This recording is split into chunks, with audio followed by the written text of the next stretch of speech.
Maharashtra to Tamil Nadu 4 రాష్ట్రాలు 6 ఆలయాలు ఇది ప్రధానమంత్రి మోడీ టూర్ హైలైట్స్.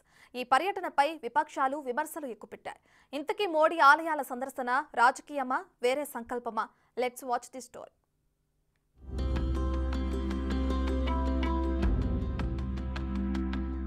మహారాష్ట్రలోని కలారం ఆలయంతో మొదలు ధనుష్కోటి ఆలయంతో ముగింపు. ఇవన్నీ రామాయణం కథకు కనెక్ట్ అయిన ఆలయాలే. కొద్ది రోజులుగా ప్రధానమంత్రి నరేంద్ర మోడీ వరుసగా ఆలయాలను సందర్శిస్తున్నారు. మహారాష్ట్ర నాసిక్ ప్రాంతంలోని కలారం ఆలయంతో మోడీ ఆలయాల సందర్శన షురూ అయింది. ఈ ఆలయాలు అన్నీ కూడా రామాయణంతో ముడిపడినవే. అందుకే మోడీ టెంపుల్స్ టూర్ చేస్తున్నట్టు తెలుస్తోంది.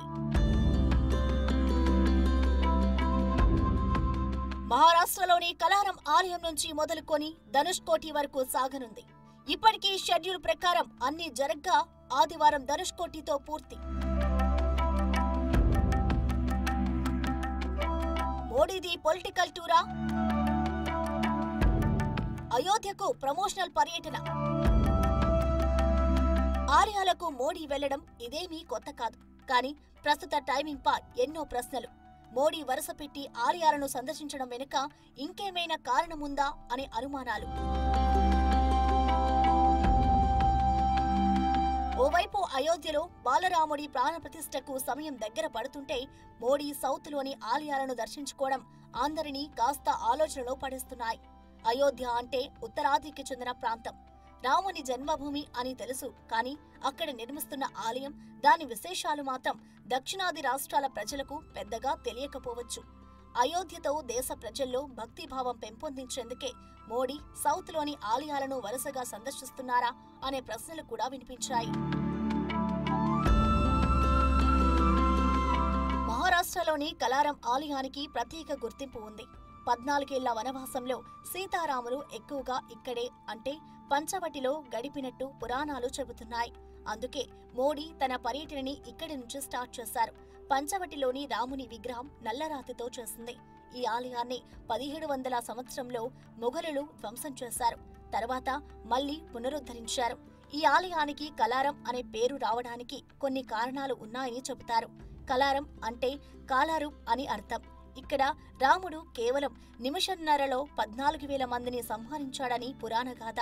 అందుకే ఈ ఆలయానికి కలారం అనే పేరు వచ్చిందంటున్నారు. అంతేకాదు, సీతాదేవిని రావణుడు ఇక్కడి నుంచే కిడ్నాప్ చేసి తీసుకెళ్లాడని భావిస్తారు. కలారం నుంచి ప్రధాని మోడీ ఏకంగా 1000 కిలోమీటర్లు పర్యటించి ఏపీలోని లేపాక్షి ఆలయాన్ని సందర్శించుకున్నారు. జనవరి 16న ఇక్కడి వీరభద్ర స్వామిని దర్శించుకున్నారు. ఈ సందర్భంగా ఆలయంలో భజన కూడా చేశారు.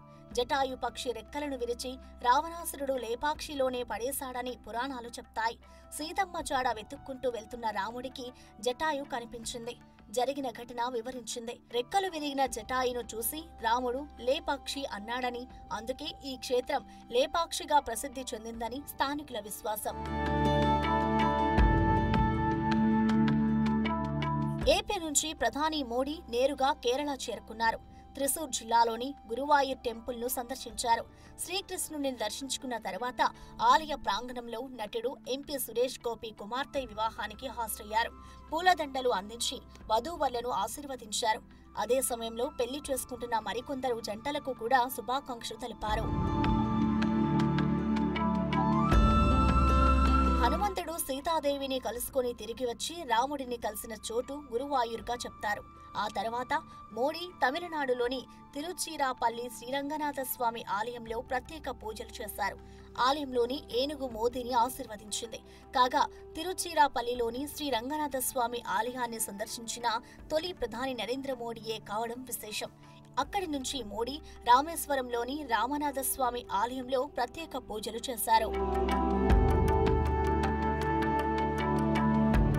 అయోధ్య రామమందిర ప్రారంభోత్సవాన్ని పురస్కరించుకుని ప్రధాని నరేంద్ర మోడీ అనుష్ఠాన్ పాటిస్తున్నారు. ఇందులో భాగంగా ఆయన జనవరి 12 నుంచి కటిక నేలపై నిద్రిస్తున్నారు. ఉదయం నిద్ర లేవగానే యోగా, వ్యాయామం, ధ్యానం చేస్తూ గడుపుతున్నారు. 11 రోజుల పాటు అనుష్ఠాన్ నియమాలను పాటిస్తున్నారు. ఆలయాల సందర్శన టైంలోనూ మోడీ అనుష్ఠాన్ పాటించారు.